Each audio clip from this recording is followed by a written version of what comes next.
ઉદ્ગીત 21 ગઢપુરમાં હરિજયંતી તથા ચાતુર્માસના ઉત્સવો. આષાઢી સંવત 1885-86 ઈસવીસન 1829. હરિનવમીના ઉત્સવ ઉપર મહારાજ વરતાલ પધારવાના નથી તે સમાચાર બધે પ્રસરી ગયા. તેથી આ ઉત્સવ ઉપર સંતો હરિભક્તો ગઢપુર આવવા લાગ્યા. મહારાજના દર્શન કરી સૌ કૃતકૃત્ય થઈ જતા અને મહારાજ પણ તેમને દર્શન દઈ તેમના ભાવ પૂરા કરતા. મહારાજને હરિભક્તો ઉપર પ્રેમ હતો. હરિભક્તો વગર તેઓ રહી શકતા નહીં. તેથી આવા ઉત્સવના પ્રસંગે સંતો હરિભક્તો આવે તેવું તેઓ ઈચ્છતા. જાઓ, ગોપીનાથ દેવના દર્શન કરી આવો. સંતો હરિભક્તો આવતા અને પ્રથમ મહારાજના દર્શન કરવા અક્ષર ઓરડીમાં જતા. મહારાજને દંડવત કરી ચરણ સ્પર્શ કરી સન્મુખ બેસવા ઈચ્છા કરતા. ત્યાં તો મહારાજ તેમને કહેતા, જાઓ, ગોપીનાથ દેવના દર્શન કરી આવો. અમારી પ્રસાદીભૂત મૂર્તિઓ છે, અમારી વિભૂતિ છે, એટલે સૌ દેવના દર્શને જતા. ગોપીનાથ દેવમાં પણ તેમને મહારાજના દર્શન થતા. તેમને અહીં પણ મહારાજના દર્શન થતા.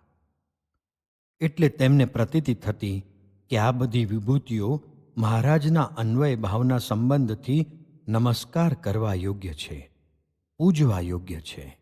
મહારાજ પણ સભા પ્રસંગે હંમેશા કહેતા, જેમને મૂર્તિઓને વિશે નાસ્તિક ભાવ આવશે તેમને ભગવાનના પ્રગટ સ્વરૂપમાં પણ નાસ્તિક ભાવ જરૂર આવશે. માટે મંદિરમાં આવી દેવના દર્શન કરવાનો નિયમ રાખવો. હરિજયંતીનો ઉત્સવ. આષાઢી સંવત 1885ના હરિનવમીનો ઉત્સવ આવી ગયો. મહારાજે આગલે દિવસ રાત્રે જ સૌને સૂચના આપી દીધી હતી કે આવતીકાલે સવારે સંતો, હરિભક્તો અને સખાઓ સાથે નારાયણ ધરે સ્નાન કરવા જવાનું છે. માટે સૌ વહેલા તૈયાર થઈ જજો.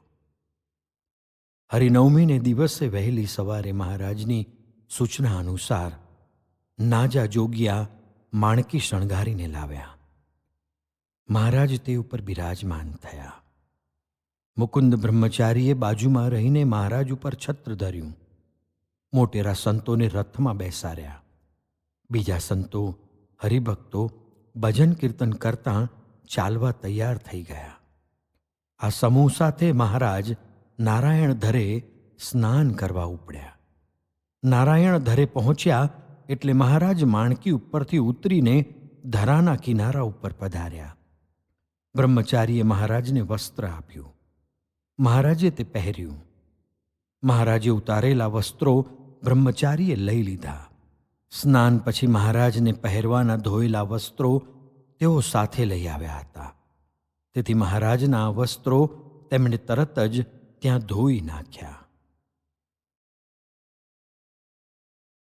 નારાયણ ધરામાં જળ ક્રીડા.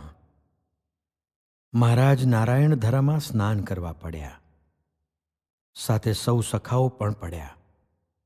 ઘણીવાર સુધી સખાઓ સાથે મહારાજે જળ ક્રીડા કરી સૌને ખૂબ આનંદ કરાવ્યો. સંતોની મંડળી કરી કીર્તનો પણ ગવરાવ્યા. સ્નાન કરી મહારાજ બે સંતોના હાથ પકડી બહાર નીકળ્યા. બ્રહ્મચારીએ તરત જ કોરા રૂમાલથી મહારાજનું અંગ લૂછ્યું. પછી ધોયેલા કોરા વસ્ત્રો પહેરવા આપ્યા. વસ્ત્ર પરિધાન કરીને મહારાજ બાજુમાં આસન પાથર્યું હતું તે ઉપર બિરાજ્યા. સૌ સંતોએ મહારાજનું કેસર ચંદનની અર્ચા કરી પૂજન કર્યું.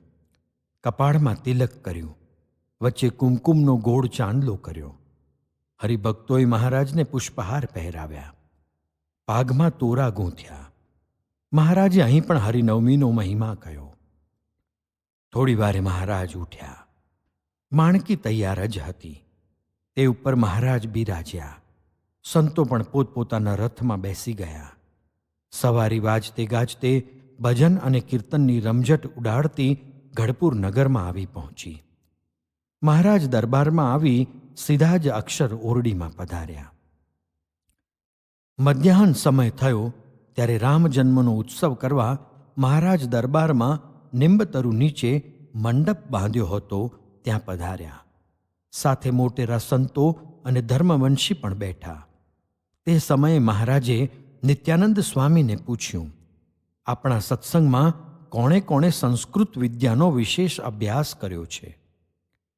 ત્યારે નિત્યાનંદ સ્વામીએ કહ્યું, મહારાજ, ઈચ્છારામભાઈના પુત્ર સીતારામ સંસ્કૃત સારું જાણે છે. તે સાંભળી મહારાજ પ્રસન્ન થયા. પછી મહારાજે સીતારામને કહ્યું, કાંઈક શ્લોકો રચ્યા હોય તો બોલો. સીતારામ તરત જ શ્લોક બોલ્યા. છંદ વૈતાલીય અક્ષર ચિંતામણી. નૈતાંગ દ્રુતમ ચ ભૂપતિમ જિતમારમ જલજાભલોચનમ ચિરભોગપદમ કલાકરમ સહજાનંદ ગુરુમ ભજે સદા ધીમંતમ કૃપાલુ ચ. મહારાજ આ શ્લોક સાંભળી અત્યંત પ્રસન્ન થયા. સીતારામને પાસે બોલાવ્યા અને બે હાથ માથે મૂકી પોતાની પાગ તથા શાલ તેમને ભેટ આપી. જે ધામમાં મૂર્તિ છે તે આ જ છે. રાત્રે હરિજન્મ મહોત્સવ ઉજવવાની તૈયારીઓ થવા માંડી. મહારાજ સભામાં પધાર્યા. સંતોએ કીર્તન ગાન કર્યું.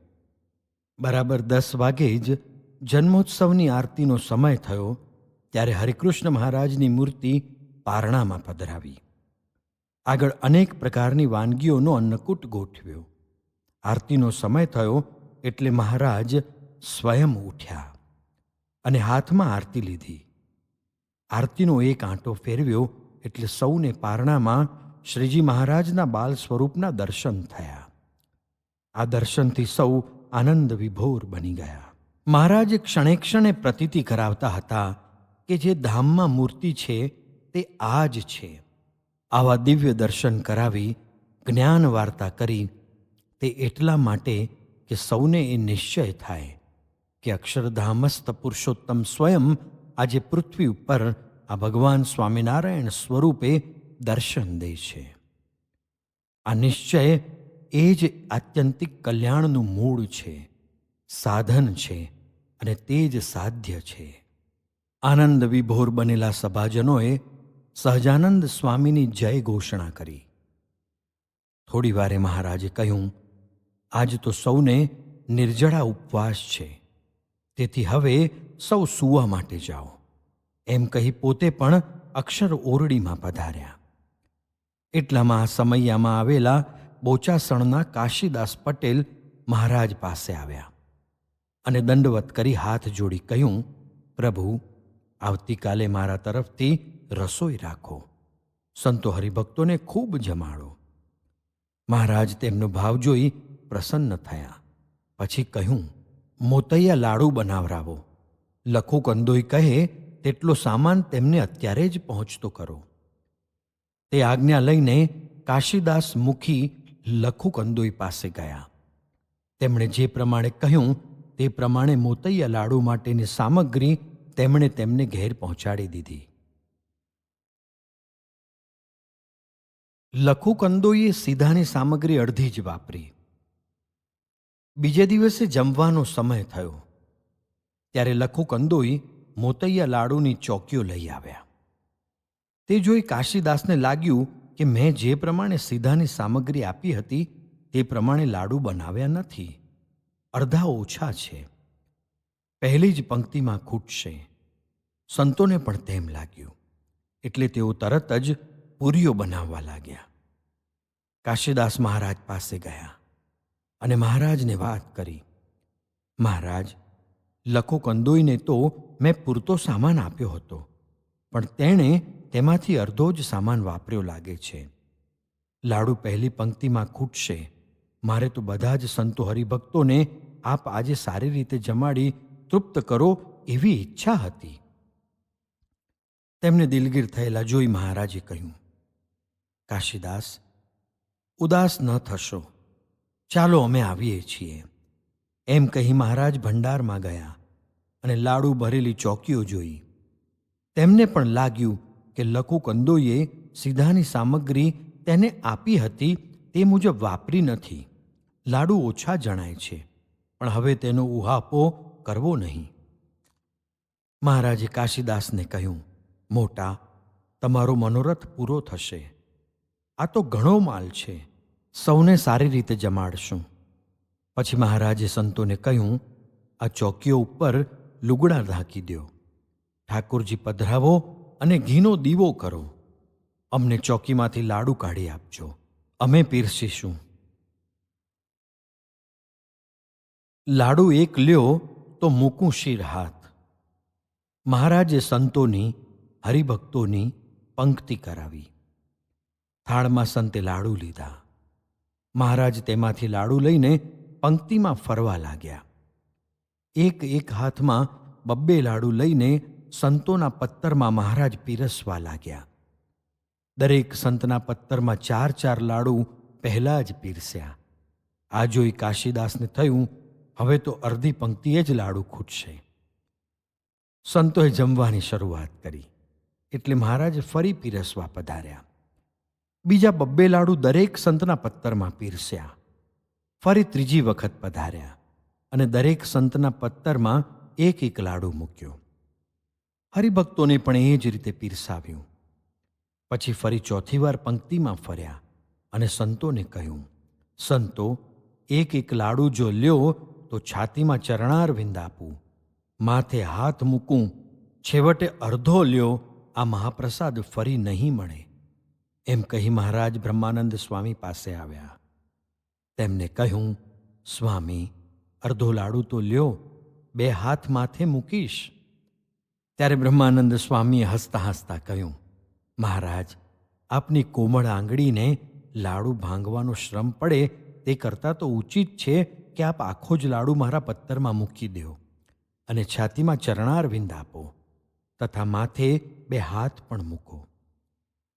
મહારાજ આ સાંભળી હસ્યા. તેમણે તેમના પત્તરમાં આખો લાડુ મૂકી દીધો. પછી પૂછ્યું, સ્વામી, ચરણારવિંદ પણ જોઈએ અને માથે હાથ મૂકવાનું બંને કેમ બને? ત્યારે સ્વામીએ કહ્યું, આપે જ કહ્યું હતું કે એક લાડુ લ્યો તો ચરણારવિંદ આપીશ અને અડધો લેશો તો માથે હાથ મૂકીશ. એટલે મેં એક લાડુ તો લીધો અને તમારે અડધો લાડુ આપવાની ઈચ્છા હતી. તે વચન પાછું ઠેલ્યું નહીં, એટલે હું બંનેનો અધિકારી થયો છું. મહારાજ રાજી થયા. તેમને માથે 2 હાથ મૂક્યા અને કહ્યું, જમીને આવો એટલે ચરણારવિંદ પણ આપીશું. સૌ સંતોને સારી રીતે પીરસીને મહારાજ હાથ ધોઈ કાશીદાસ પાસે આવ્યા. તેમને કહ્યું, મોટા, રાજી થયા ને? ત્યારે તેમણે હાથ જોડી કહ્યું, મહારાજ, આપે બહુ કૃપા કરી, મારા મનોરથ પૂરા કર્યા.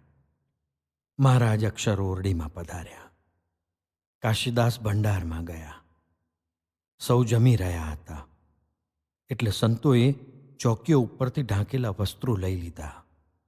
તેમણે જોયું તો બધી જ ચોકીઓ ચિક્કાર ભરેલી હતી. મહારાજને સંતોએ આ વાત કરી.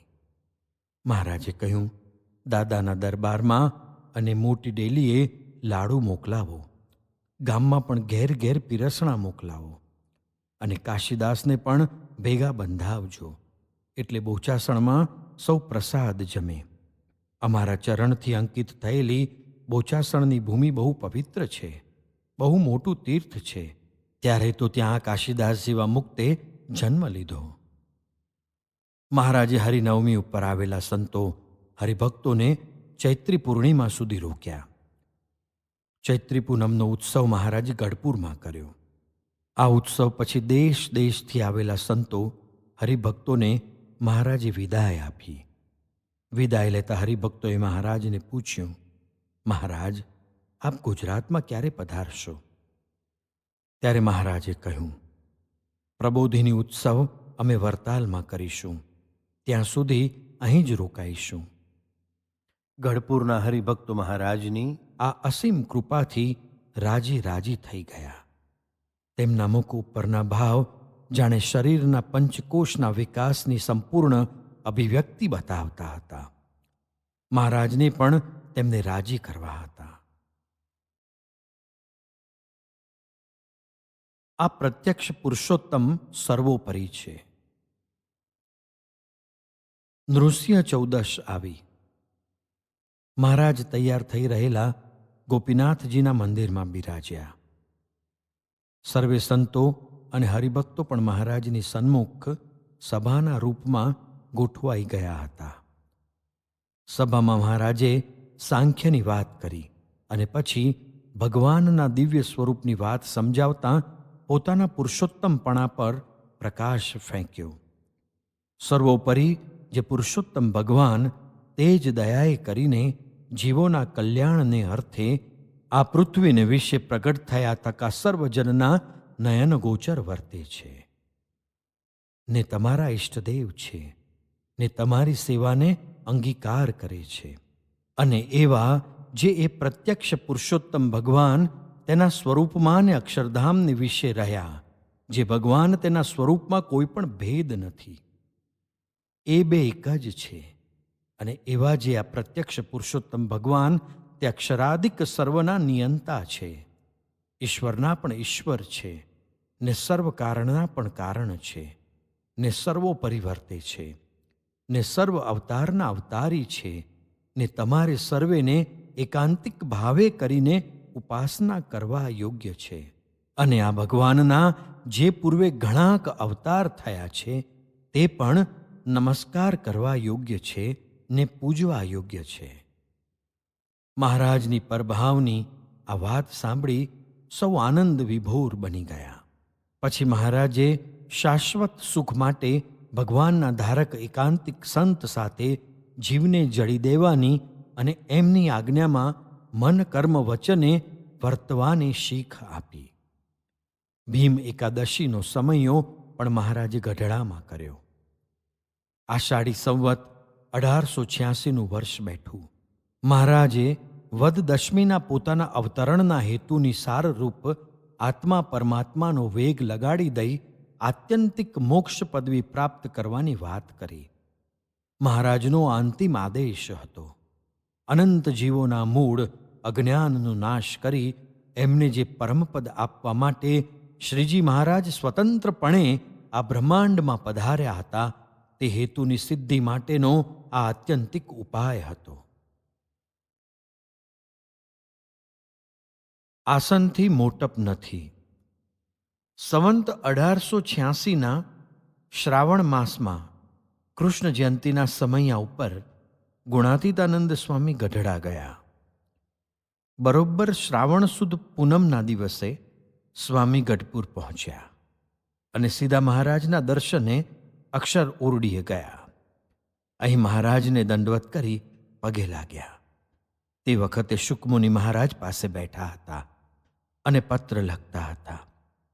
સ્વામી હવે જૂનાગઢના મહંત હતા, એટલે તેમને બેસવા માટે શુકમુનિ ઊભા થઈને આસન શોધવા લાગ્યા.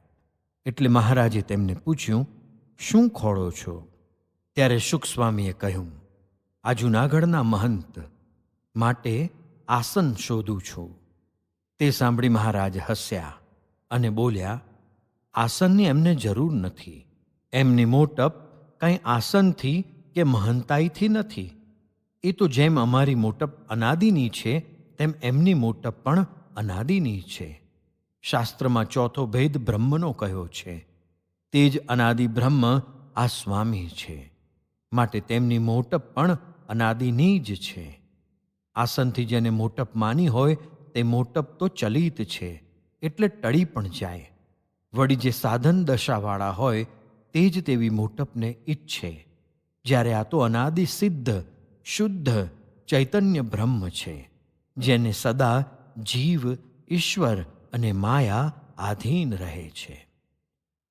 અનાદિ બ્રહ્મ સ્વામી શ્રી ગુણાતીતાનંદજીનો આવો મહિમા શ્રીજી મહારાજના શ્રીમુખે સાંભળી શુકમુનિ તો સ્તબ્ધ બની ગયા.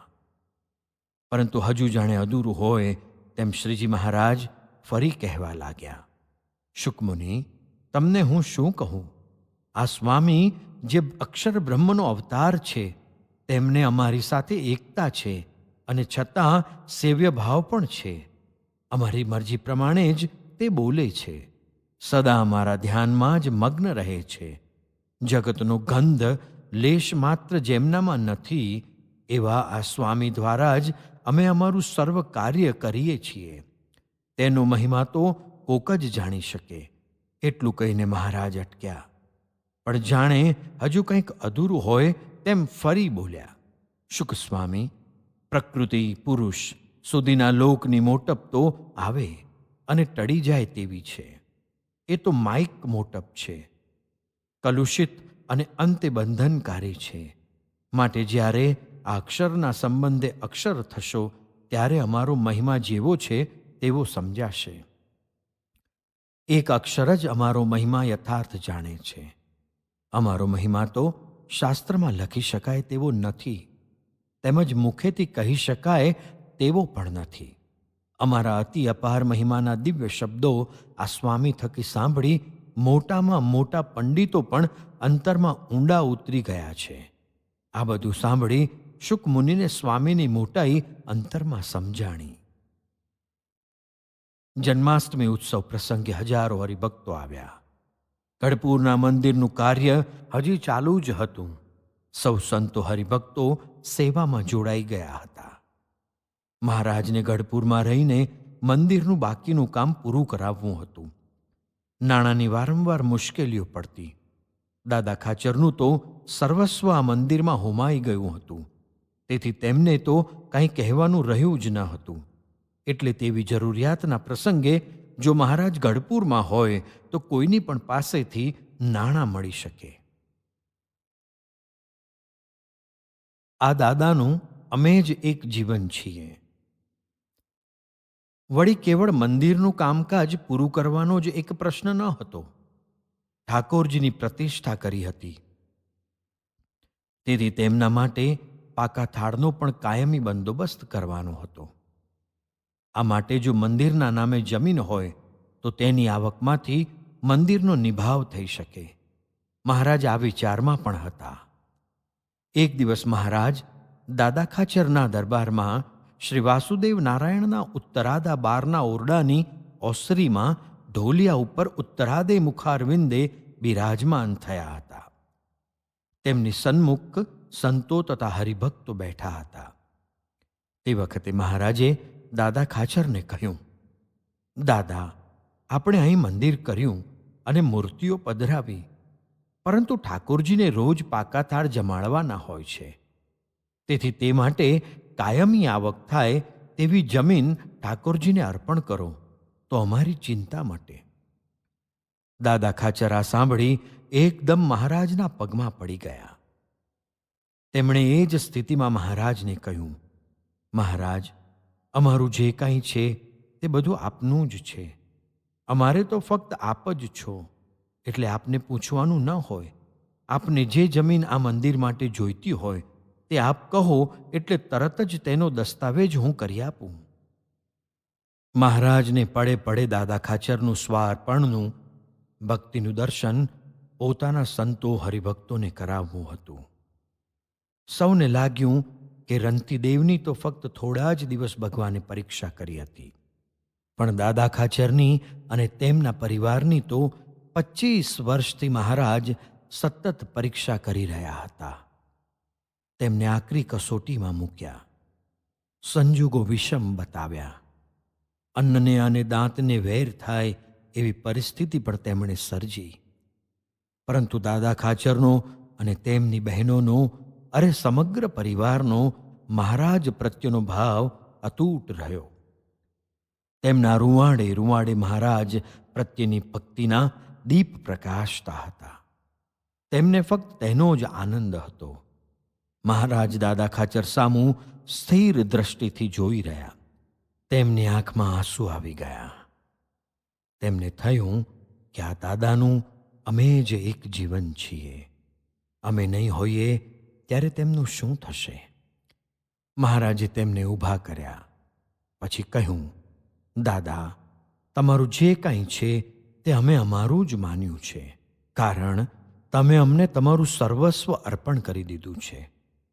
તમારું કાંઈ જ રાખ્યું નથી, છતાં લોક વ્યવહારે પૂછવું પડે. એમ કહી મહારાજે કહ્યું, દાદા, સોમબાઈની વોંકડી અને પીપળના માર્ગ વચ્ચે ચારે કોરે થોરની વાડ છે તેની અંદરની ઓરિયાની જે જમીન છે તે તમે ગોપીનાથ દેવને અર્પણ કરો. દાદા ખાચરે કહ્યું, ભલે મહારાજ, આપ કહેશો ત્યારે લેખ કરી દઈશ. પછી મહારાજે કહ્યું, પણ મોટી બા તથા લલિતાને પૂછી જુઓ, પછી લેખ કરવાનું કરીશું. મોટી બા દૂર જ બેઠા હતા. તેમણે તરત જ કહેવરાવ્યું, મહારાજ, એમાં અમને શું પૂછવાનું હોય? આપની આપેલી જમીન છે તે જ અમે અર્પણ કરીએ છીએ. મહારાજ આ સાંભળી રહ્યા. જળ ઝીલણી ઉત્સવ. આષાઢી સંવત 1886. બીજે દિવસે જળ ઝીલણી એકાદશી હતી. મહારાજે ચરિયાની વસ્ત્રો ધારણ કર્યા, માણકી ઉપર અસવાર થયા, ઠાકોરજીની ચલમૂર્તિને પાલખીમાં પધરાવી અને સંતો હરિભક્તો તથા હથિયારબદ્ધ પાર્ષદો સાથે મહારાજ ઉન્મત્ત ગંગામાં ઠાકોરજીને જળ ઝીલાવવા માટે નીકળ્યા. આગળ ઢોલ, શરણાઈ, ત્રાંસા વગેરે વાગતા હતા. ઉગમણી દિશાએ ખોપાળાના ઝાંપે થઈને મહારાજ નીકળ્યા અને જે જગ્યાએ ઈચ્છારામભાઈને અગ્નિ સંસ્કાર કર્યો હતો ત્યાં આવીને પોતે માણકી ઉપરથી ઉતર્યા. ઠાકોરજીની પાલખી પણ ત્યાં ઉતરાવી. અહીં હરિકૃષ્ણ મહારાજની મૂર્તિને પાણીના તરંગો ઉપર સારી પેઠે ઝૂલાવી અને સ્નાન કરાવ્યું. ત્યારબાદ હરિકૃષ્ણ મહારાજની મૂર્તિ બ્રહ્મચારીને આપી. બ્રહ્મચારીએ મૂર્તિને લૂછી, વસ્ત્રો પહેરાવી પાલખીમાં પધરાવી. તે વખતે ત્યાં દાદા ખાચરે હોડી તૈયાર રાખી હતી. તેમાં મહારાજ બિરાજમાન થયા અને નદીમાં 5 આંટા ફર્યા. તે પછી એકાએક જરિયાન વસ્ત્રો સાથે જ મહારાજ હોડીમાંથી ધૂબકો મારી ઉન્મત્ત ગંગાના નીરમાં પડ્યા. સૌ સંતો હરિભક્તો મહારાજની આ લીલા જોઈ રહ્યા. આનંદમાં આવીને સહજાનંદ સ્વામીની જય બોલાવી. મહારાજ પણ થોડી વાર સુધી પાણીમાં રહ્યા. પછી તાળીઓ પાડીને નારાયણ ધુન્ય બોલાવવાની શરૂઆત કરી. જાણે મેઘાડંબર ગાજતો હોય તેવો નારાયણ ધુન્યનો પ્રચંડ અવાજ થવા લાગ્યો. ભાદરવાનો તાપ શીતળ થઈ ગયો. વાયુ પણ પુષ્પો અને ફળની તથા પૃથ્વીની માદક સુગંધ પ્રસારવા લાગ્યો. તાળીઓના ગડગડાટથી મેઘ પણ આકર્ષાયો. થોડી વારમાં વાદળા ફેલાઈ ગયા. ધીમો ધીમો વરસાદ પડવા લાગ્યો. મહારાજ જળમાંથી બહાર નીકળ્યા.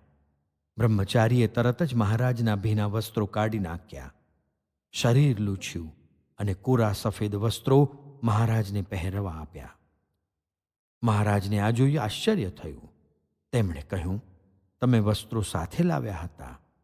બ્રહ્મચારીએ તરત જ કહ્યું, હા, હું તો જાણું જ કે ઉન્મત્ત ગંગાને આપ વિશેષ ને વિશેષ પ્રસાદીભૂત કરવા સ્નાન કરશો જ, એટલે કોરા વસ્ત્રો સાથે જ રાખું છું. બ્રહ્મચારી મહારાજની રુચિના જાણકાર હતા. મહારાજ પ્રત્યેની અસીમ ભક્તિનો સ્તોત્ર તેમના અંતરમાંથી પ્રસંગે પ્રસંગે આ રીતે વહેતો. મહારાજ પણ પોતાના સ્વરૂપમાં બ્રહ્મચારીના આવા દિવ્ય ભાવથી તેમના ઉપર સદા પ્રસન્ન રહેતા. મહારાજે ઝીણા પોતનું સુંદર ધોતિયું પહેર્યું, મસ્તક ઉપર પાગ બાંધી અને શ્વેત ચાદર ઓઢી. તે વખતે મુક્તાનંદ સ્વામીએ મહારાજને મોગરાનો સુંદર હાર પહેરાવ્યો. એટલામાં મહારાજની નજર બ્રહ્મચારી ઉપર પડી. તે મહારાજના જરિયાન વસ્ત્રો પોતાની સાથે રાખેલ માટલામાં મૂકતા. મહારાજે તે જોઈ તેમને કહ્યું, બ્રહ્મચારી, એ વસ્ત્રો દાદા ખાચરને અર્પણ કરી દીધા છે, માટે દરબારમાં જઈને મોટી બાને આપી દેજો. બ્રહ્મચારીએ કહ્યું, ભલે મહારાજ. મહારાજ ફરી ત્યાં બિરાજ્યા. વરસાદ બંધ થઈ ગયો હતો. તે સમયે મુક્તાનંદ સ્વામીએ છાંડી કે શ્રી કૃષ્ણદેવ ઓર કીજો કરું સેવ, કાટી ડારો કર મેરો, તીખી તલવાર સે, એ પદ ગાયું. તે સાંભળી મહારાજ ઘણા જ પ્રસન્ન થયા અને કહ્યું, પોતાના ઈષ્ટદેવ પ્રત્યે આવી પતિવ્રતાની ભક્તિ જો હોય તો જ તે ભક્તિનું ફળ મળે છે. સર્વ અવતારો દેવો તે બધા જ આ ભગવાનના વિભૂતિ સ્વરૂપો છે, એટલે તે સર્વ નમસ્કાર કરવા યોગ્ય અને પૂજવા યોગ્ય છે. પરંતુ ઉપાસના કરવા યોગ્ય તો તમને જે પ્રત્યક્ષ સ્વરૂપની પ્રાપ્તિ થઈ છે તે જ છે. મહારાજના આ શબ્દોમાં પોતાની જ ઉપાસના કરાવવાનો ભાવ હતો. પુરુષોત્તમ નારાયણ એક અને અદ્વિતીય છે. તેમના વિભૂતિ સ્વરૂપ અવતારો, વિભૂતિઓ અસંખ્ય હોય છે, પરંતુ આત્યંતિક કલ્યાણનું સાધન તો પ્રત્યક્ષ પુરુષોત્તમ નારાયણની ઉપાસના અને ભક્તિ એ જ છે. એકાએક ત્યાં ચંદનનો વરસાદ થયો. કાંઠે ઊભેલા હજારો હરિભક્તોએ આ જોયું. સૌને લાગ્યું કે અંતરિક્ષમાં દેવો પણ મહારાજના દર્શન કરવા આવ્યા હશે. તેથી તેઓ સૌ ચંદનથી મહારાજની પૂજા કરી રહ્યા છે. મહારાજે સૌને કહ્યું, તમે બધા ઠાકોરજીની પાલખી લઈને દરબારમાં જાઓ. તે સાંભળી હરિભક્તોએ મહારાજને પ્રાર્થના કરી, મહારાજ, અમારે ઠાકોરજીની અમારે ઘેર પધરામણી કરાવવી છે. મહારાજ તે સાંભળી રાજી થયા અને કહ્યું, ભલે, તો પધરામણી કરાવીને પછી દરબારમાં ઠાકોરજીને લઈ જજો. મહારાજની આજ્ઞા થઈ, તેથી ઠાકોરજીને હરિભક્તોને ઘેર પધરામણી કરાવવા લઈ ગયા. મહારાજ તથા દાદા ખાચર બે જ ત્યાં રહ્યા. મહારાજે દાદા ખાચરને કહ્યું, દાદા, એ ભલ ખાચરે તારું કાંડું અમારા હાથમાં સોંપ્યું છે. તે માટે તું મારો પુત્ર છો અને અમે તારા પિતા છીએ.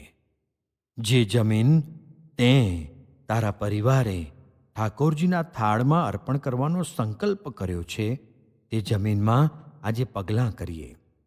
પછી તેનો પાકો લેખ કરાવી તુલસી સહિત ઠાકોરજીને અર્પણ કરી દેજે. દાદા ખાચરે તે આજ્ઞા શિરે ચઢાવી. મહારાજે માણકી ઉપર સવારી કરી. દાદા ખાચરે પણ પોતાના ઘોડા ઉપર સવારી કરી. બંને ત્યાંથી ચાલ્યા. પ્રથમ ઘેલાને કાંઠેથી પીપળને માર્ગે આવ્યા. સોમબાઈની વોંકડી સુધી અને પછી વોંકડીથી ઉત્તરાદા ચાલ્યા.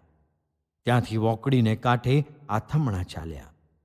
પછી જે જગ્યાએ પ્રથમ ઊભા હતા ત્યાં આવ્યા. અહીં આવી મહારાજ માણકી ઉપરથી ઉતર્યા. દાદા ખાચર પણ પોતાના ઘોડા ઉપરથી ઉતર્યા અને ઉઘાડે પગે જમીનમાં ચાલ્યા. એટલામાં પૂંજા શેઠ ત્યાં આવી ગયા. તેમણે મહારાજને પગલે પગલે ચાલીને દિવ્ય ચરણરજ લઈ તેની ફાંટ બાંધી દીધી. મહારાજ આ જોઈ હસ્યા. ત્યારબાદ મહારાજ તથા દાદા ખાચર સીધા તે જમીનની વચ્ચે અરદ આથમણી અને અરદ ઉગમણી નજર રાખી પછી ઉત્તર મુખે ચાલ્યા અને હાલ જ્યાં ભક્તિબાગનો કૂવો છે ત્યાં આવ્યા. ત્યારબાદ મહારાજ, દાદા ખાચર, પૂંજા શેઠ વગેરે દક્ષિણાદી દિશામાં જ્યાં ચડાણ હતું ત્યાં એક ખોરડું કર્યું હતું, ત્યાં આવી બિરાજ્યા. થોડીવાર ત્યાં બેસીને મહારાજે ત્રણેયને કહ્યું, તમે અહીં બેસો, અમે હમણાં આવીએ છીએ. એટલું કહી મહારાજે માણકી ઉપર સવારી કરી અને દાદા ખાચરે અર્પણ કરેલી જમીનમાં 15 આંટા ઘોડી ઉપર બેસીને માર્યા. દાદા ખાચર આ જોઈ રહ્યા. તેમને લાગ્યું કે આજે અક્ષરાધિપતિ પરબ્રહ્મ પુરુષોત્તમ નારાયણ વરસવા જ બેઠા છે. તેમને વરસવા દ્યો. મારા જીવનની બીજી ધન્ય પળ આથી કઈ વિશેષ હોઈ શકે. થોડી વારે મહારાજ તે ખોરડા પાસે આવ્યા. ત્યાં પૂંજા શેઠે ખાટલો ઢાળી દીધો. તે ઉપર પોતાનો ખેસ પાથર્યો. મહારાજ તે ઉપર બિરાજ્યા. દાદા ખાચર, રઘુવીરજી મહારાજ અને પૂંજા શેઠ મહારાજની સન્મુખ બેસી ગયા. તું મારો ખરો પુત્ર છો. મહારાજે દાદા ખાચર સામું જોઈને કહ્યું, આ જમીન તમે દેવને અર્પણ કરી તેનું મહા મોટું પુણ્ય થયું છે અને તેથી જ તમે છતી દેહે અક્ષરરૂપ થઈ ગયા છો. એ ભલ ખાચરનો સંકલ્પ આજે પૂરો થયો. એટલું કહી મહારાજ ખાટલા ઉપરથી ઉઠ્યા અને દાદા ખાચરને ઊભા કરી બે હાથમાં લઈ છાતી સાથે છાતી અડાડી બાથમાં લઈને પ્રેમથી ભેટ્યા. પછી તેમની છાતીમાં પોતાના ચરણારવિંદ આપ્યા અને વાંસો ઠપકારી કહ્યું, દાદા, તું મારો ખરો પુત્ર છો. આ દિવ્ય સુખના અનુભવથી દાદા ખાચર વિહવળ બની ગયા. તેમને લાગ્યું કે અનંત બ્રહ્માંડની કદાચ સંપત્તિ મળે તો પણ પરબ્રહ્મ પુરુષોત્તમ નારાયણની આ પ્રસન્નતા પાસે તો તે તણખલા તુલ્ય છે. તેમનું જીવતર તેમને આજે અતિ ધન્ય બની ગયું લાગ્યું. મહારાજ પછી ત્યાંથી માણકી ઉપર બિરાજી દાદા ખાચર તથા પૂંજા શેઠ સાથે દરબારમાં પધાર્યા. બીજે દિવસે દાદા ખાચરે તે જમીનનો પાકો દસ્તાવેજ કરાવી તેમાં પોતાના સમગ્ર પરિવારની સહી કરાવી તે ઉપર તુલસી પત્ર મૂકી મહારાજની સન્મુખ ઠાકોરજીને તે લેખ અર્પણ કર્યો.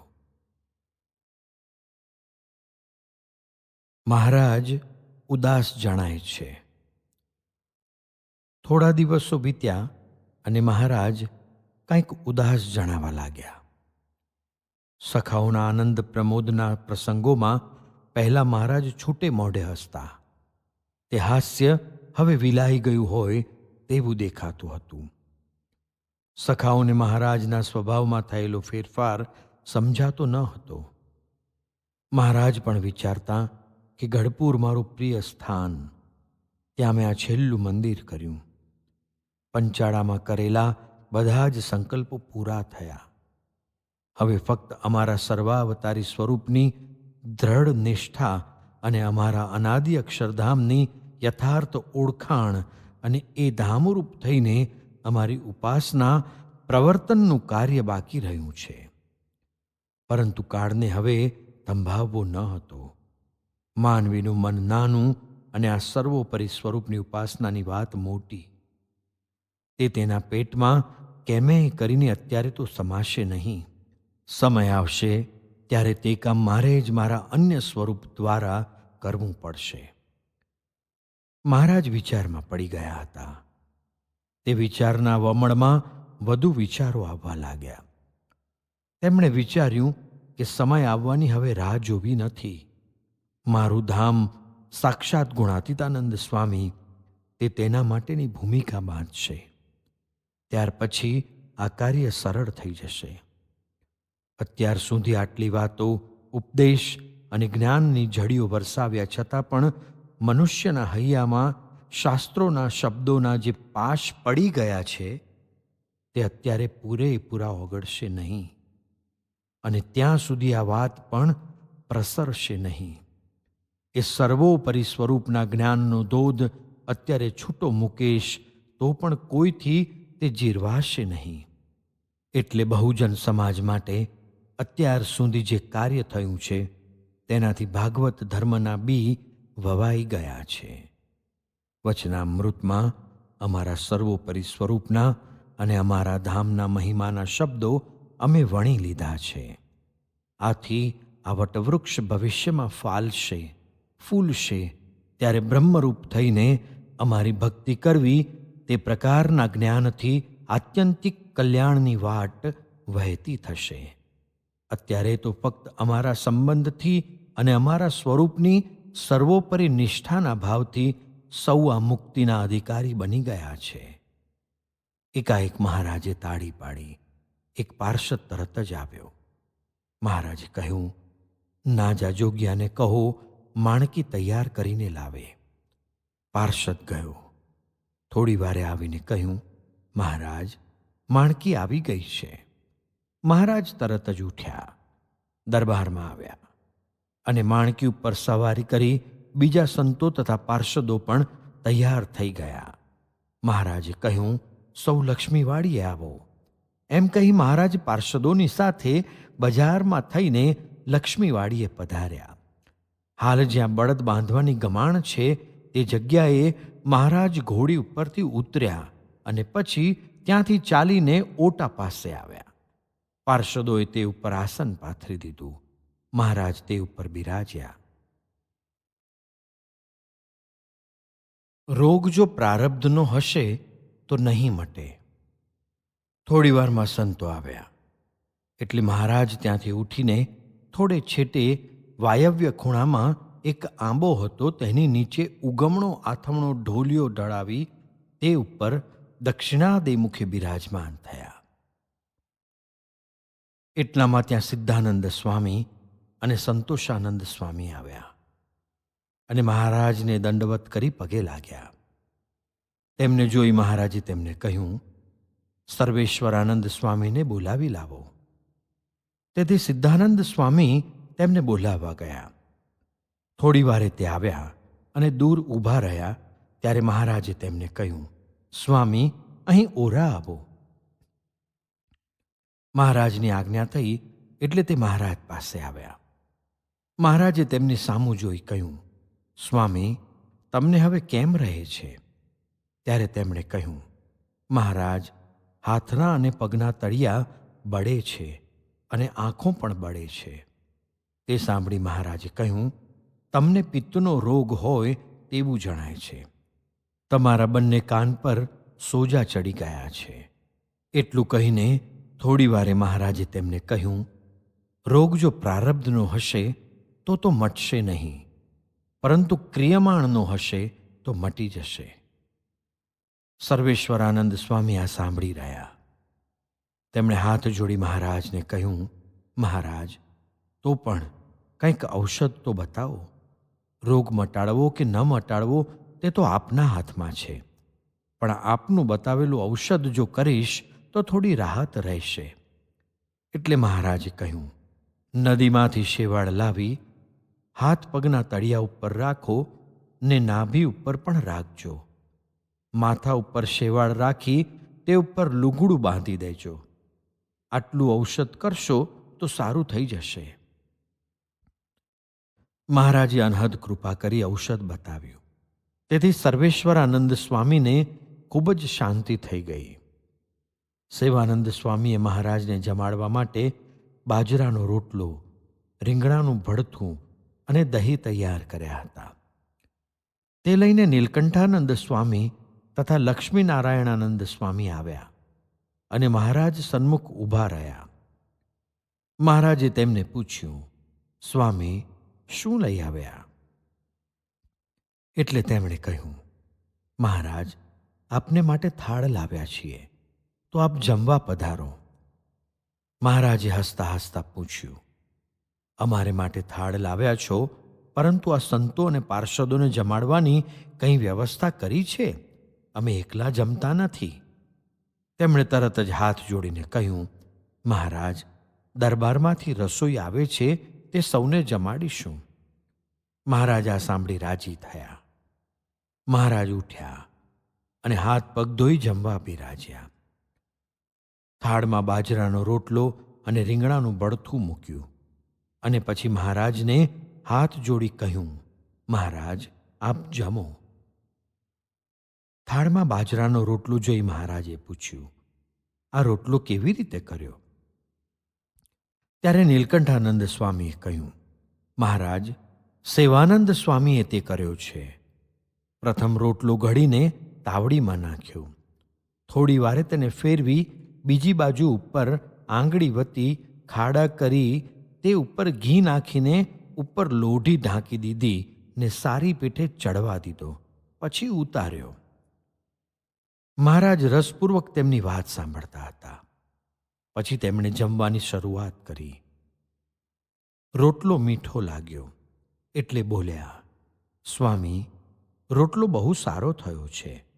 આવો તો અમે અત્યાર સુધીમાં ખાધો જ નથી. એમ રોટલાના વખાણ કરતાં કરતાં મહારાજ આખો રોટલો, રીંગણાનું ભડથું અને દહીં જમી ગયા. ત્યાં અશોકાનંદ સ્વામી તથા સુખાનંદ સ્વામી ભાત અને ઘીની વાટકી લઈને આવ્યા. મહારાજે તેમને પૂછ્યું, શું લાવ્યા? તેમણે કહ્યું, મહારાજ, ભાત લાવ્યા છીએ. મહારાજે હસતા હસતા કહ્યું, લાવો, તે પણ પીરસો. મહારાજના થાળમાં ભાત પીરસ્યો અને તે ઉપર અશોકાનંદ ઘી રેડતા હતા. પણ મહારાજે ના કહી, છતાં થોડું પડી ગયું. પછી ઘી, ભાત અને ગોરસ મેળાવીને મહારાજ જમ્યા. મહારાજ જમી રહ્યા એટલે પૂછ્યું, બીજું વાસણ છે? હોય તો લાવો, આ સિદ્ધાનંદ સ્વામીને પ્રસાદી આપવી છે. બીજું વાસણ તો હતું નહીં, તેથી પડીઓ લાવ્યા. તેમાં સિદ્ધાનંદ સ્વામી માટે પ્રસાદી આપી. બીજી વધી તે નીલકંઠાનંદ અને સેવાનંદ સ્વામીને આપી. પછી ચડું કરી પોતે ઉઠ્યા. એટલામાં દરબારમાંથી સંતો પાર્ષદો માટે રસોઈ આવી. મહારાજ તેમને પીરસવા ઉઠતા હતા, પરંતુ સંતોએ કહ્યું, મહારાજ, આપ આરામ કરો, અમે જમી લઈશું. એટલે મહારાજ ઢોલિયામાં પડખાભેર થયા. થોડી વાર આરામ કરી મહારાજ માણકી ઉપર બિરાજી દરબારમાં પધાર્યા. આપની મૂર્તિના દર્શનનું આવું સુખ અખંડ કેમ રહે? બીજે દિવસે દાદા ખાચરના દરબારમાં આથમણા બારની ઓસરી પાસે ડેલીની બાજુમાં ઓટા ઉપર મહારાજ થાળ જમવા પધાર્યા. જમી રહ્યા પછી ચણું કરીને જે ઓરડામાં વાસુદેવ નારાયણ પધરાવ્યા હતા ત્યાં ઢોલિયો બિછાવ્યો હતો. તે ઉપર ઉગમણે મુખારવિંદે બિરાજમાન થયા. પોતાની સન્મુખ સંતો તથા હરિભક્તોની સભા ભરાઈને બેઠી હતી. તે વખતે મહારાજ ખુલ્લા શરીરે બેઠા હતા. એટલે નૃસિંહાનંદ સ્વામી મહારાજની મૂર્તિના દર્શનનું સુખ લેતા હતા. તેમણે એકાએક મહારાજને પ્રશ્ન પૂછ્યો, હે મહારાજ, આપની મૂર્તિના દર્શનનું સુખ આવું ને આવું કેમ રહે? તે સાંભળી મહારાજે કહ્યું, તમોગુણ, રજોગુણ અને સત્વગુણ એ 3 ગુણ જ્યારે જીવને વિશે હોય છે ત્યારે અંતઃકરણ મલિન થઈ જાય છે. એટલે મૂર્તિનું સુખ અંતરમાં આવતું નથી. એટલું જ નહીં, પણ પરમેશ્વરના સ્વરૂપમાં દિવ્ય ભાવ ભૂલાવી મનુષ્ય ભાવ પણ લાવી દે છે. તે ગુણો કારણ શરીર સાથે રહે છે. તે કારણ શરીર વજ્રસાર જેવું છે, કોઈ રીતે ટળતું નથી. પરંતુ ભગવાનની મૂર્તિની સ્મૃતિ જો અંતરમાં થઈ જાય તો ધીરે ધીરે ગુણના ભાવ ટળતા જાય અને કારણ શરીરનો પણ અંતે નાશ થાય. એટલું કહી મહારાજે વાત કરી. ઇન્દ્રને 4 બ્રહ્મ હત્યાનું પાપ લાગ્યું હતું. તે પાપના નિવારણનો તે ઉપાય શોધતો હતો. ત્યાં તેમને નારદજી મળ્યા. તેમણે નારદજીને આ પાપમાંથી મુક્તિ મેળવવાનો ઉપાય પૂછ્યો. નારદજીએ કહ્યું, હું ઉપાય તો તને બતાવીશ, પણ તારા માનવામાં તે નહીં આવે. ત્યારે ઇન્દ્રે કહ્યું, મારા સુખનો ઉપાય બતાવો, તે કેમ માનવામાં નહીં આવે? માટે સુખેથી કહો. એટલે નારદજીએ કહ્યું, તારો નાનો ભાઈ વામન છે, તેનું તું તારા હૃદયમાં ધ્યાન કર. આ સાંભળી ઇન્દ્ર હસવા લાગ્યો. તેમણે નારદજીને કહ્યું, દેવર્ષિ, તમે પણ મારી મશ્કરી કરો છો. ધીંગી કેડ્ય અને ટૂંકડા હાથ પગવાળો આ નાનો બાળક, તેની હું સ્મૃતિ કરું અને તેનાથી મારા પાપનું નિવારણ થાય? મને તે મનાતું નથી. નારદજીએ કહ્યું, તેથી જ મેં તને પહેલેથી જ કહ્યું હતું કે હું કહીશ તો પણ તને તે મનાશે નહીં. હવે તને જે ફાવે તે તું કર. એટલું કહી નારદજી ત્યાંથી ચાલ્યા ગયા. થોડા દિવસ પછી 4 બ્રહ્મ હત્યા ઇન્દ્રની છાતી ઉપર જ ચડી બેઠી. ઇન્દ્ર આથી ભયભીત થઈ ગયો. તેને તે વખતે નારદજીના શબ્દો યાદ આવી ગયા. પોતાના નાના ભાઈ વામનજીની તેણે અંતરમાં સ્મૃતિ કરી અને તરત જ 4 બ્રહ્મ હત્યા ત્યાંથી ભાગી. આથી ઇન્દ્રને નારદજીના શબ્દોમાં વિશ્વાસ આવ્યો અને મનમાં પણ પ્રતીતિ થઈ કે નક્કી વામન એ કોઈક વિભૂતિ છે. આ દ્રષ્ટાંતનું સિદ્ધાંત એ છે કે જો અભ્યાસ કરતાં કરતાં અમારી મૂર્તિ જીવમાં અખંડ રહે તો કારણ શરીર નાશ પામે. તે વિના કોટી ઉપાય કરે તો પણ કારણ શરીર નાશ પામે નહીં. માટે તમારે જો સુખ જોઈતું હોય તો જીવમાં અમારી મૂર્તિ ધારવાનો અભ્યાસ રાખો. તે મૂર્તિ ધારતાં ધારતાં જીવમાં જ્યારે તે મૂર્તિ સ્થિર થશે ત્યારે કારણ શરીર ટળી જશે અને અમારી મૂર્તિ અખંડ જીવમાં રહેશે. ત્યારે જ તમને અમારા સ્વરૂપનું અખંડ સુખ આવશે અને ગુણના ભાવથી પર થઈ જવાશે. આટલી વાત મહારાજે કહી ત્યારે સભામાં બેઠેલા સર્વે સંતો હરિભક્તોને થયું કે જો કારણ શરીર ટાળી અક્ષરધામમાં જવું હોય તો મહારાજની જ મૂર્તિનું અંતરમાં ધ્યાન કરી તે સિદ્ધ કરવું જોઈએ. તો જ અંતરમાંથી જ રજ, તમ અને સત્વગુણના ભાવ ટળશે અને ગુણથી પર થઈ જવાશે. અન્નકૂટ ઉત્સવની તૈયારીઓ. આસો માસ બેઠો અને દરબારમાં જીવુબા, લાડુબા વગેરે અન્નકૂટની તૈયારીઓ કરવા લાગ્યા. મહારાજે આ ઉત્સવ અહીં કરીને પછી પ્રબોધિની ઉપર વરતાલ જવાનું નક્કી કર્યું હતું. તેથી ઉત્સવની તૈયારીઓ થવા માંડી. મહારાજ પણ હવે વિચાર કરવા લાગ્યા કે અત્યાર સુધી અહીં સંતો આવતા તે મોટેરા સંતો દાદાના દરબારમાં રહેતા અને બીજા સંતો ગમે ત્યાં આસન કરી જળભરતની જેમ રહેતા. સંતોને રહેવા માટે પાકો બંદોબસ્ત કરવાનું મહારાજે નક્કી કર્યું. તેમણે સંતોને બોલાવીને પૂછ્યું, સંતો, તમે સૌ અહીં આવો છો ત્યારે રાત્રે ક્યાં રહો છો? ત્યારે સંતોએ કહ્યું, મહારાજ, ગહેલાને કાંઠે અને કેટલીક વખત તેની રેતીમાં પણ સૂઈ રહીએ છીએ. કેટલાક સંતો વાણિયાની હાટે પાટિયા ઉપર સૂઈ રહે છે. કોઈક વળી પીપળા વાડીએ તો કોઈક લક્ષ્મી વાડીએ પણ રાત્રે સૂએ છે. તે સાંભળી મહારાજે વિચાર કર્યો કે અત્યાર સુધી તો આવી રીતે સંતોએ ચલાવ્યું, ઘણું કષ્ટ વેઠ્યું, પણ હવે તેમને રહેવા માટે ધર્મશાળા કરાવવી જોઈએ. તેમણે તરત જ દાદા ખાચરને બોલાવવા કહ્યું. સંતો માટે ધર્મશાળાની તૈયારી. દાદા ખાચર આવ્યા અને મહારાજને પગે લાગી સન્મુખ બેઠા.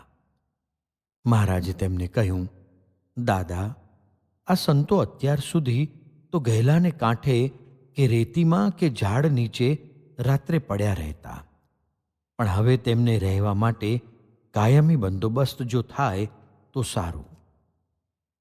દાદા ખાચરે તરત જ કહ્યું, મહારાજ, મારા ઉત્તરાદા બારના, ઉગમણા બારના અને આથમણા બારના ઓરડા છે તે બધામાં સંતો રહે.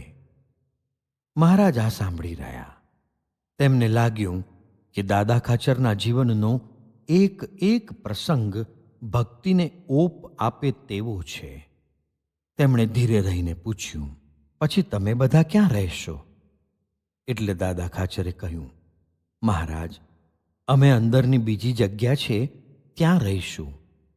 તે સાંભળી સંતોએ કહ્યું, મહારાજ, એ તો ન બને. દાદા ખાચરને તેમના મોભા પ્રમાણે રાખવા જોઈએ. વળી માહિલી જગ્યામાં રહે અને આગળ સંતો રહે તો તેમને પાણી ભરવાની પણ અગવડ પડે. મહારાજે સંતોની આ વાત સાંભળી કહ્યું, તમારી વાત પણ વાજબી છે. પછી મહારાજે સંતોને કહ્યું, તમે સૌ રાત્રે વિચાર કરી રાખજો, આપણે કાલે તેનો નિર્ણય કરીશું. બીજે દિવસે સવારે મહારાજ નિત્ય વિધિથી પરવારી, શ્વેત વસ્ત્રો ધારણ કરી, ચાખડીઓ પહેરી, ઉત્તરાદા બારના ઓરડાની ઓસરી આવીને ઢોલિયા ઉપર બિરાજમાન થયા. તરત જ સર્વે સંતો મહારાજ પાસે આવી ગયા. મહારાજને પગે લાગી સામે બેઠા. ત્યારે મહારાજે કહ્યું, પ્રાગજી દવેને બોલાવો, કથા વંચાવીએ. એક પાર્ષદ પ્રાગજી દવેને બોલાવી લાવ્યા. પ્રાગજી દવેએ શ્રીમદ ભાગવતના દશમ સ્કંધની ચાલતી કથાનો એક અધ્યાય વાંચ્યો. એટલે મહારાજે કથાની સમાપ્તિ કરાવી. પછી સંતોને પૂછ્યું, તમને કાલે જે વાત કરી હતી તે અંગે શું વિચાર કરીને આવ્યા? ત્યારે સંતોએ કહ્યું, મહારાજ, લક્ષ્મીબાગમાં રહેવાનું થાય તો ઠીક પડે. મહારાજે આ સાંભળી કહ્યું, માણકી તૈયાર કરાવો. હમણાં જ લક્ષ્મીબાગમાં જઈએ અને ત્યાં જગ્યા જોઈને આજે જ ધર્મશાળાનું મુહૂર્ત કરીએ. નાજા જોગિયા પાસે માણકી તૈયાર કરાવીને દાદા ખાચર લાવ્યા. મહારાજ માણકી ઉપર બિરાજ્યા. દાદા ખાચર પણ તેમની ઘોડી ઉપર બેઠા. સંતો ચાલવા લાગ્યા. પાર્ષદો પણ સંતો સાથે નીકળ્યા. અહીં મહારાજ પધાર્યા. થોડી વારે સંતો તથા પાર્ષદો પણ આવી ગયા. અંદરના ભાગમાં જે કૂવો હતો તેની ઉગમણી દિશાએ ખીજડો હતો. ત્યાં જઈ સૌ ઊભા રહ્યા. મહારાજે ધર્મશાળાનું મુહૂર્ત કર્યું.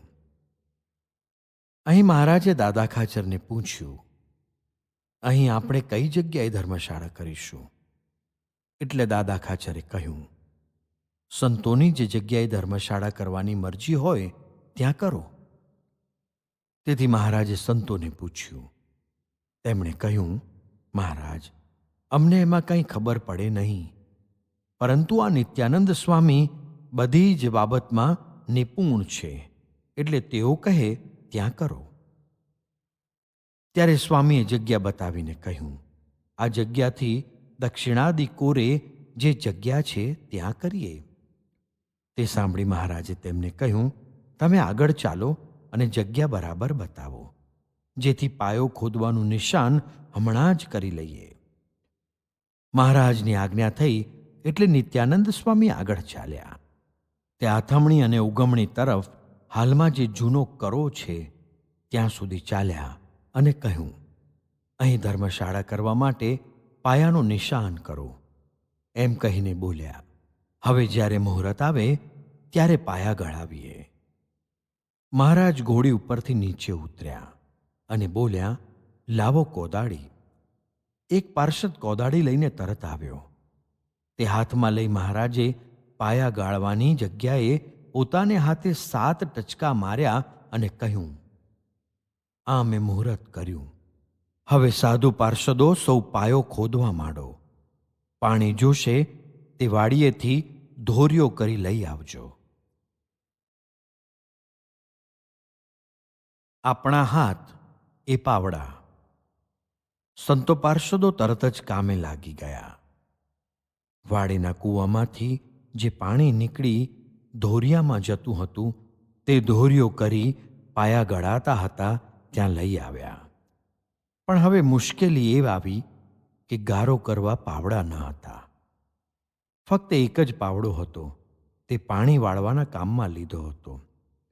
એટલે મહારાજે કહ્યું, આપણા હાથ એ પાવડા. વળી પાવડા માટે કંઈ કામ ખોટી કરાય? મહારાજની સૂચના પ્રમાણે ધર્મશાળાનું કામ શરૂ થઈ ગયું. સાંજ સુધી કામ કરવા સૌએ નિર્ધાર કરી નાખ્યો હતો. ઉગમણી તરફના પાયા પૂરાઈ ગયા અને ઉગમણો કરો વેંત જેટલો ચણાયો. પછી દક્ષિણાદિ પછીત તરફ કામ શરૂ કરવા માંડ્યા. ત્યારે મહારાજે કહ્યું, હવે રાખો. રોજ તો 12 વાગે જમતા આજે 4 થઈ ગયા. માટે હવે બાકીનું કામ આવતીકાલથી ચાલુ કરજો. મહારાજની આજ્ઞા થઈ એટલે સાધુ સૌ કૂવા ઉપર હાથ પગ ધોવા ગયા. હાથ પગ ધોઈને હાલ જ્યાં બેઠક છે ત્યાં આવ્યા. મહારાજ માણકી ઉપર બિરાજ્યા અને સૌ દરબારમાં આવ્યા. અહીં આવી મહારાજ થાળ જમ્યા. પછી ચણું કરીને ધર્મશાળાના કામમાં સેવા કરનારા સંતો પાર્ષદોને તેમણે પીરસ્યું. સર્વેને જમાડી મહારાજ અક્ષર ઓરડીમાં ઓઢવા પધાર્યા. મહારાજના સંબંધે જ આ ભક્તિ થઈ શકે. અન્નકૂટના ઉત્સવને હજી વાર હતી, છતાં હરિભક્તોના સંગ આવે જતા હતા. મહારાજ પ્રબોધિની ઉપર તો વરતાલ પધારવાના હતા, છતાં ભક્તોને મહારાજના દર્શનની એવી લગ્ની લાગી હતી કે ગુજરાત અને સુરત સુધીના હરિભક્તો ગળપુર આવવા લાગ્યા. મહારાજે પણ આ ધાર્યું ન હતું, પરંતુ તેમને થયું કે કે ભક્તોને ખેંચ છે, તેથી ભલે લાભ લે. દાદા ખાચર તથા તેમના પરિવારને તો આવા પ્રસંગે સંતો હરિભક્તો આવે તેમાં વિશેષ આનંદ થતો. જીવુબા લાડુબાનું તપ તીવ્ર હતું. કોઈ વખત તો ફક્ત એક જ શિંગોળું ખાઈને રહેતા, કોઈ વખત ફક્ત એક જ વખત જમતા, વળી ઉપવાસ પણ એક સામટા કરતા. દૂધ, દહીં, ઘી કે ખાંડના પદાર્થોનો સમૂળો ત્યાગ કર્યો હતો. ઢોલિયા, પલંગ, હિંડોળા ખાટ વગેરે હતા, છતાં એક વસ્ત્ર પાથરી નીચે જ સૂઈ રહેતા. તપથી તેમનું શરીર કૃશ થઈ ગયું હતું. છતાં મહારાજની અને સંતોની સેવા ભક્તિમાં રંચ માત્ર ખામી આવવા દેતા નહીં. તેમના સંબંધથી તેમની સાથે જે સ્ત્રી ભક્તો રહેતા તે બધા પણ તપ વ્રત કરવામાં એવા જ આગ્રહી હતા. તેઓ સૌ કહેતા, મહારાજના સંબંધથી જ આ ભક્તિ કે તપ વ્રત થઈ શકે છે, નહીં તો દેહ આડપંપાળ માંગે જ. સુરતથી સંઘ આવ્યો. સુરતના હરિભક્તોની વિશિષ્ટતા હતી. જ્યાં જ્યાં આવા ઉત્સવો થતા ત્યાં પહોંચી જ જતા. એટલું જ નહીં, પરંતુ સુરતી રસોઈનો સામાન પણ સાથે લાવતા. મહારાજ માટે જરિયાન વસ્ત્રો, આભૂષણો દર વખતે નવા કરાવીને લાવતા. મહારાજ તેમના ભક્તિભાવથી પ્રસન્ન થતા. સુરતના સંઘની 8 દિવસની રસોઈ. તેઓ સર્વે મહારાજ પાસે આવ્યા અને મહારાજને કહ્યું, મહારાજ, અમારે 8 દિવસ સુધી રસોઈ આપવી છે. મહારાજ આ સાંભળી હસ્યા. તેમણે કહ્યું, તમે આવ્યા ત્યારથી અમે 8 દિવસ સુધી બીજાની રસોઈ લેવાનું બંધ રાખ્યું છે. બોલો, શું રસોઈ દેવી છે? ત્યારે તેમણે કહ્યું, મહારાજ, કાલે જલેબી અને બુંદીના લાડુની રસોઈ કરાવીએ. અમે બધો જ સામાન સાથે લાવ્યા છીએ. મહારાજે કહ્યું, ભલે, લખુકંદોઈને બોલાવો. તરત જ એક પાર્ષદ લખુકંદોઈને બોલાવવા ગયો. લખુકંદોઈ આવ્યા. મહારાજે તેમને કહ્યું, આવતીકાલે આ સુરતના સંઘની રસોઈ છે. જલેબી અને બુંદીના લાડુ બનાવવાના છે. માલ સામાન તેઓ પૂરતો લાવ્યા છે, તો કાશીદાસની રસોઈમાં કર્યું તેવું ન કરશો. લખુકંદોઈ આ સાંભળી શરમાઈ ગયા. તેમણે 2 હાથ જોડી કહ્યું, મહારાજ, એ વખતે ભૂલ થઈ ગઈ, હવે નહીં થાય. સંઘને મહારાજે કહ્યું, રસોઈનો સામાન એમને ત્યાં પહોંચાડો. બીજે દિવસે મહારાજ જમીને સંતોની પંક્તિમાં પીરસવા પધાર્યા. સુરતી ભક્તોના ભાવ પ્રમાણે મહારાજે સંતોને ખૂબ જ જમાડી અતિ તૃપ્ત કરી દીધા. ત્યારબાદ સુરતના હરિભક્તો મહારાજની પૂજા કરવા અક્ષર ઓરડીમાં આવ્યા. મહારાજનું પૂજન કર્યું. સોનાના કડા, વેઢ, વીંટી, બાજુબંધ, પહોંચી વગેરે આભૂષણો મહારાજને પહેરાવ્યા. જરિયાની જામો, સુરવાડ અને પાગ અર્પણ કર્યા. 8 દિવસ સુધી સુરતના હરિભક્તોએ રસોઈ આપી. મહારાજને પ્રસન્ન કર્યા. પછી મહારાજની આજ્ઞા લઈને સંઘ સુરત રવાના થયો. મહારાજે તેમને કહ્યું, ત્યાં લાલજી પાસે અન્નકૂટ કરજો અને પ્રબોધિની ઉપર વરતાલ આવજો. આનંદ સ્વામી મહારાજની પૂજા કરે છે.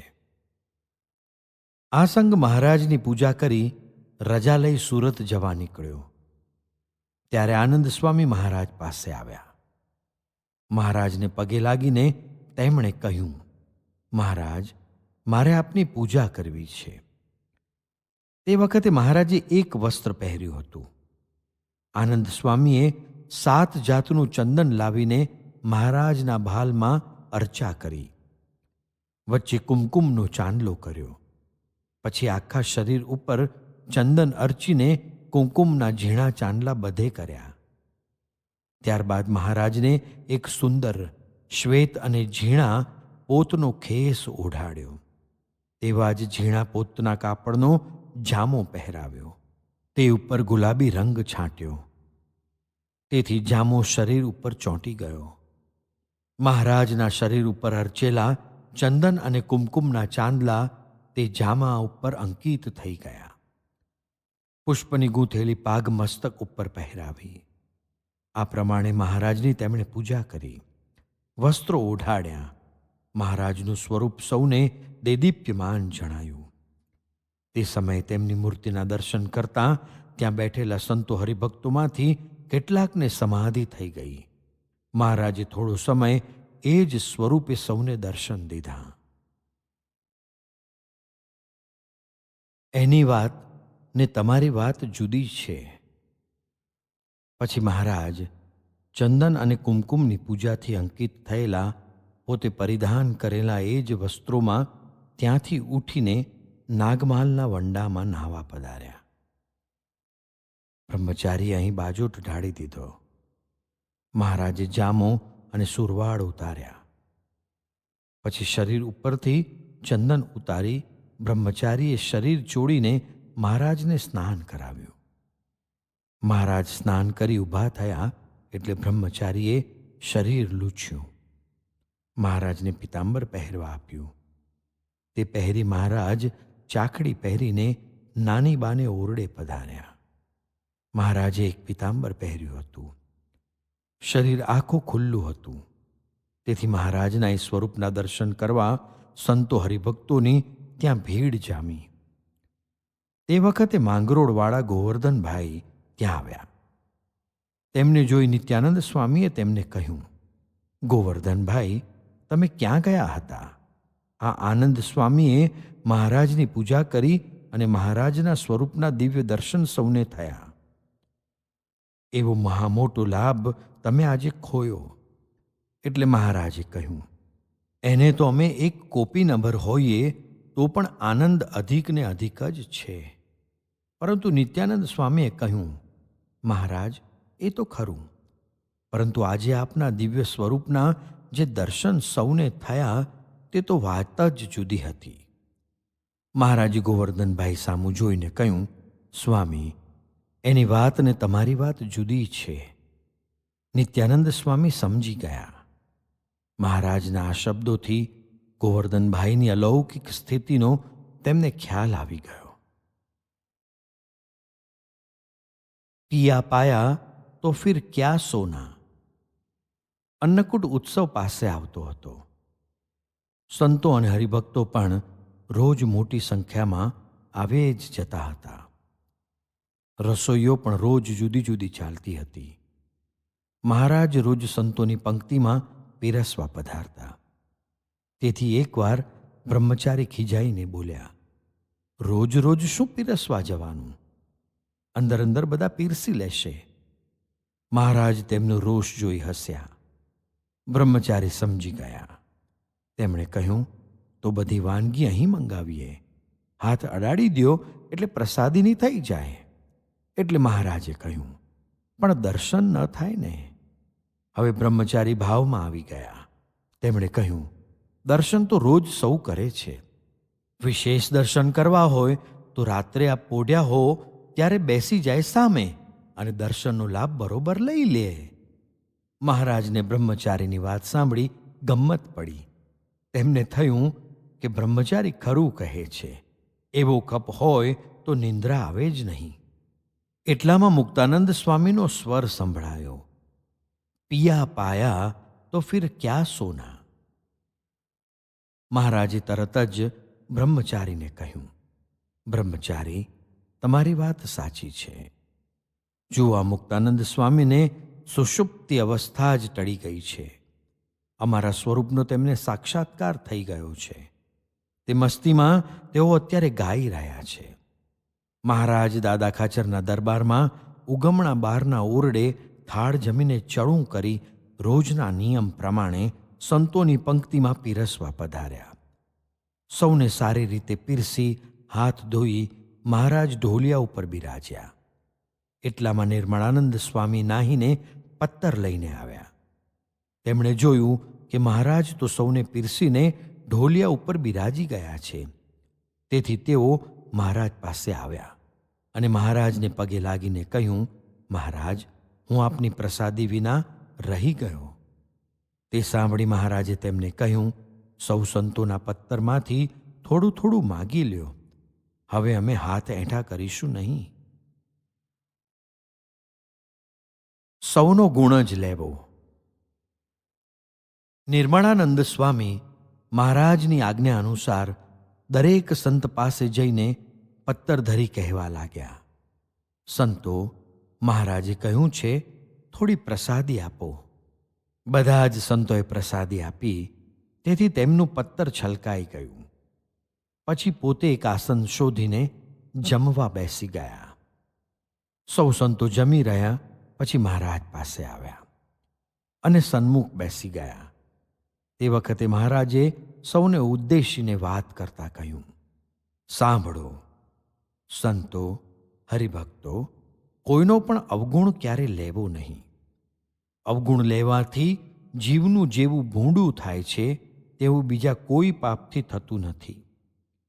ભગવાનના ભક્તની સેવા કરવી અને સૌનો ગુણ લેવો, પણ અવગુણ તો લેવો જ નહીં. જેમ આજે નિર્મળાનંદ સ્વામીએ અમારી આજ્ઞા પાડી સૌ સંતોના પત્તરમાંથી થોડી થોડી પ્રસાદી માગી લીધી તો તેમનું પત્તર છલકાઈ ગયું. તેમ સૌનો થોડો થોડો ગુણ લેવાય ને સૌની સેવા થાય તો જીવ ગુણોથી ભરાઈ જાય ને બળિયો થાય. એટલી વાત કરી મહારાજ અક્ષર ઓરડીએ ઓઢવા પધાર્યા. જોત જોતામાં દીપોત્સવી અને અન્નકૂટ ઉત્સવો આવી ગયા. બંને ઉત્સવો મહારાજના સાનિધ્યમાં દિવ્ય વાતાવરણમાં ઉજવવાના હતા. જાણે અક્ષરધામનું જ અવિનાશી સુખ પ્રાપ્ત થયું હોય તેવો આનંદ સૌ સંતો હરિભક્તોનો હતો. ગોપીનાથજી દેવની પ્રતીક્ષા થયા પછી આ બીજો અન્નકૂટ ઉત્સવ અહીં મહારાજના સાનિધ્યમાં ઉજવવાનો હતો. દીપની હારમાળા, ગોવર્ધન પૂજા, મહારાજનું સાનિધ્ય અને ગોપીનાથ દેવના દર્શન, આ પ્રસંગો હૃદયની ઉર્મિઓ જગાડે એવા હતા. છતાં એ આનંદના અનુભવની અભિવ્યક્તિ કોઈ ભાષા દ્વારા થઈ શકે તેમ ન હતું. દરેક સંત હરિભક્ત ભાન ભૂલી ઉત્સવમય બની ગયા હતા, મહારાજમય બની ગયા હતા. કેવળ મહારાજની મૂર્તિ એ જ તેમનું લક્ષ્ય હતું. તેમની પ્રવૃત્તિ મહારાજની મૂર્તિને સંબંધે યુક્ત હતી. મહારાજનો આ પ્રતાપ હતો, ભક્તોને તેનું ગૌરવ હતું. અન્નકૂટ ઉત્સવની આરતી મહારાજે કરી. પછી પોતે અક્ષર ઓરડીમાં થાળ જમવા પધાર્યા. જમીને ચણું કરી 2 દિવસના સતત પરિશ્રમને લીધે ઓઢી ગયા. અક્ષરધામમાં ભક્તને ભગવાન કેવું સુખ આપતા હશે. સાંજે અક્ષર ઓરડીની આથમણી ઓસરીમાં મહારાજ વિરાજમાન થયા હતા. મોટેરા સદ્ગુરુઓ મહારાજની સન્મુખ બેઠા હતા. બીજા જ્યાં જેમને જગ્યા મળી ત્યાં બેસી ગયા હતા. સ્ત્રી ભક્તો બધા મર્યાદા પ્રમાણે ચોકમાં બેઠા હતા. તે વખતે મહારાજને લાડુબાએ પ્રશ્ન પૂછાવ્યો, મહારાજ, અક્ષરધામને વિશે ભક્તને ભગવાન કેવું સુખ આપતા હશે? તેમના પ્રશ્નનો હાર્દ એ હતો કે જે દિવ્યાનંદનો અનુભવ તેઓ મહારાજના સાનિધ્યમાં સતત માણી રહ્યા હતા, તેવું જ સુખ અક્ષરધામમાં છે કે અન્ય રીતે? મહારાજે તેમના પ્રશ્નનો ઉત્તર કરતા કહ્યું, અક્ષરધામમાં ભગવાન ભક્તને સુખ આપે છે. તેમાં ભગવાનની મૂર્તિમાંથી જ 5 વિષયનું સુખ ભગવાનને એક કાળા વિચ્છિન્ન મળે છે. ભગવાનના દિવ્ય દેહના એક અંગના દર્શન કરતાં કરતાં તે ભક્ત એકાગ્ર બની મૂર્તિમાં તલ્લીન થઈ જાય છે. તે અંગ છોડી બીજું અંગ જોવા સમર્થ થતા નથી. આ લોકના લાખો વર્ષ સુધી જાણે કોઈ આંખનું મટકું જ ન મારે અને દર્શન કર્યા જ કરે એવું અપરિમિત અને દિવ્ય સુખ ભગવાનના સ્વરૂપના એક એક અંગમાંથી તે ભક્ત ભોગવે છે. આ તો કેવળ ભગવાનના એક અંગના આવા દિવ્ય સુખનું શબ્દોમાં વર્ણન કર્યું છે, પરંતુ ત્યાં તો સમગ્ર રીતે ભગવાનના સ્વરૂપમાં તે ભક્ત તલ્લીન થઈ જાય છે. તેથી ભક્ત પોતાના ભક્તપણાનો ભાવ પણ ભૂલી જાય છે અને ભગવાનની મૂર્તિમાં જ તન્મય બની જાય છે. તેનો અનુભવ કાં તો સમાધિ અવસ્થામાં થાય અથવા દેહ મૂક્યા કેડે થાય. મહારાજના આ શબ્દો સાંભળી ત્યાં બેઠેલા મોટેરા સંતોને મહારાજ પંચાળામાં અક્ષરધામના સુખની વાત કરી હતી તેની સ્મૃતિ થઈ આવી. ભગવાનનું એક નિમિષ માત્રનું દર્શન તે ઉપર અનંત કોટી બ્રહ્માંડના જે વિષય સુખ છે તે સર્વેને વારી ફેરીને નાખી દઈએ અને ભગવાનના એક રોમમાં જેટલું સુખ રહ્યું છે તેટલું સુખ અનંત કોટી બ્રહ્માંડના વિષય સુખ ભેળા કરીએ તો પણ તેની કોટીમાં ભાગની બરોબર પણ થાય નહીં. આવું અપરિમિત અને દિવ્ય અક્ષરધામનું સુખ મૂકીને આ જીવ કેવળ માયાને વશ થઈને આ લોકના તુચ્છ સુખ સારું મોઘો માનવ દેહ વેડફી નાખે છે. સંતો અને ભક્તો સૌને મહારાજના આ શબ્દોથી અંતરદ્રષ્ટિ થઈ ગઈ. પાછી વૃત્તિવાળી ભગવાનના સુખનો અનુભવ કરવા માટે મહારાજની આજ્ઞા પ્રમાણે વર્તી લેવું અને મહારાજની પ્રસન્નતા પ્રાપ્ત કરી લેવી. તેમણે સૌએ મનોમન આ નિર્ધાર કરી લીધો. તેમનો આ સંકલ્પ જાણી મહારાજે કહ્યું, સાંભળો સંતો ભક્તો, તમે સૌએ અમારી મૂર્તિનું એ સુખ ભોગવ્યું છે, પણ એ તમારો અનુભવ, તમારો પ્રતાપ અને તમારું ઐશ્વર્ય તે બધું જ અમે રૂંધી રાખ્યું છે. તેથી જ તમે આ લોકમાં આવી અમારી આજ્ઞા અનુસાર ક્રિયા કરી શકો છો. નહીં તો તમે સૌ અમારી મૂર્તિ મૂકીને છેટે જઈ શકો નહીં. મહારાજ જાણતા હતા કે આ બધા અક્ષરધામના મુક્તો જ પોતાની સાથે આવ્યા છે. તે સિવાય બીજા કોઈ મહારાજે આદેશેલા અષ્ટાંગ બ્રહ્મચર્યના કડક નિયમોનું પાલન કરી શકે જ નહીં.